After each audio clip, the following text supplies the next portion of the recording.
The power just went out. What do you do first? What about 6 hours from now? What happens tomorrow if the lights still haven't come back? In this video, I'll walk you through exactly what to do during the first 72 hours of a power outage, hour by hour, day by day.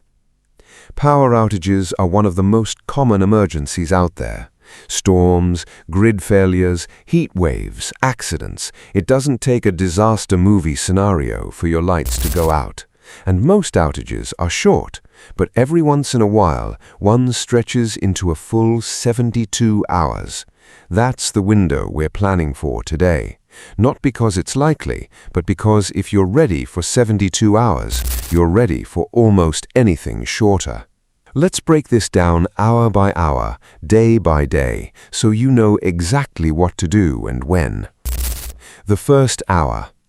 The first thing to do when the power goes out is nothing dramatic. Stay calm and get information. Check if it's just your home or the whole street.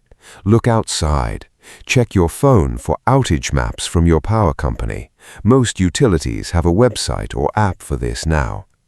Next, unplug or turn off sensitive electronics, computers, TVs, chargers, anything that could get damaged by a power surge when electricity comes back on. Leave one light switched on so you'll know the moment power returns. Now check your fridge and freezer. Keep the doors closed. Every time you open that fridge, you're letting cold air escape, and food safety becomes a bigger issue the longer this goes. A closed fridge stays cold for about 4 hours.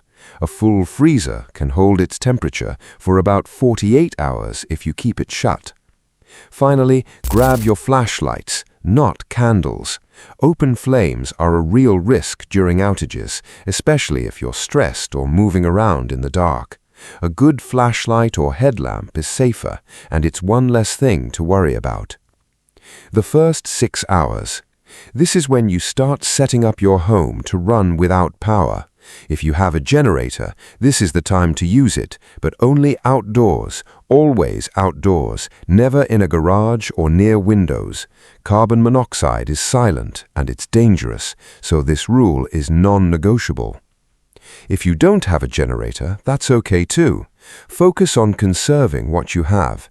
Charge your phone only when necessary and switch it to low power mode. If you have a portable power bank, this is when it earns its keep. Check on your neighbors, especially anyone elderly or living alone. A quick knock on the door costs you nothing, and it might make a real difference for someone else. Start thinking about food. You don't need to cook a big meal. This is a good time to eat something that doesn't need refrigeration. Crackers, canned goods, granola bars. Save the fridge and freezer food for later, once you know how long this outage might last. Day 1, after dark. As night falls, your priority shifts to staying warm or cool, depending on the season. In cold weather, close off rooms you're not using and layer up with blankets rather than cranking up any backup heat source.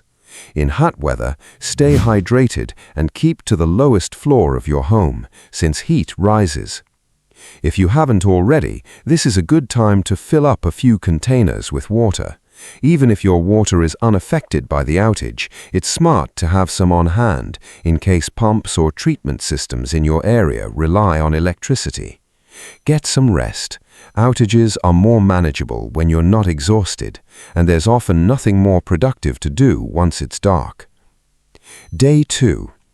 By day 2, you're settling into a rhythm. Check your food supply. If your freezer has stayed shut, frozen food should still be safe, but start planning to eat perishable items from the fridge first, especially anything that's been sitting for more than a few hours without proper cooling. This is also the day to ration your resources a bit more carefully. Phone battery, flashlight batteries, any backup power you have. Assume the outage might continue and plan accordingly, rather than assuming it'll end any minute. Keep an ear on updates, whether that's a battery-powered radio or your phone. Utility companies usually give estimated restoration times, and while these can shift, they help you plan your next moves. If you have any medical devices or medications that need refrigeration, this is the day to think seriously about alternate arrangements, a neighbor with power, a local pharmacy, or a cooling center in your area if one's been set up. Day 3. If you're still without power after 48 hours, it's time to make some decisions. Check your food again. Anything in the fridge that's been above 40 degrees for more than a couple hours should be tossed, no exceptions. When in doubt, throw it out. Food poisoning on top of a power outage is not the combination you want. This is also a good time to reassess your situation honestly. Is your home still comfortable and safe? Are you running low on essentials like water or medication? If things are getting difficult, don't wait until day 4 to ask for help. Local shelters, cooling or warming centers, and even a friend's spare room are all reasonable options. There's no prize for toughing it out longer than you need to. A few practical tips worth remembering. Keep a basic emergency kit ready before you ever need it. Flashlights, batteries, a battery or hand crank radio, some cash, and a few days of non-perishable food and water. You don't need anything elaborate. Simple and ready beats complicated and untouched.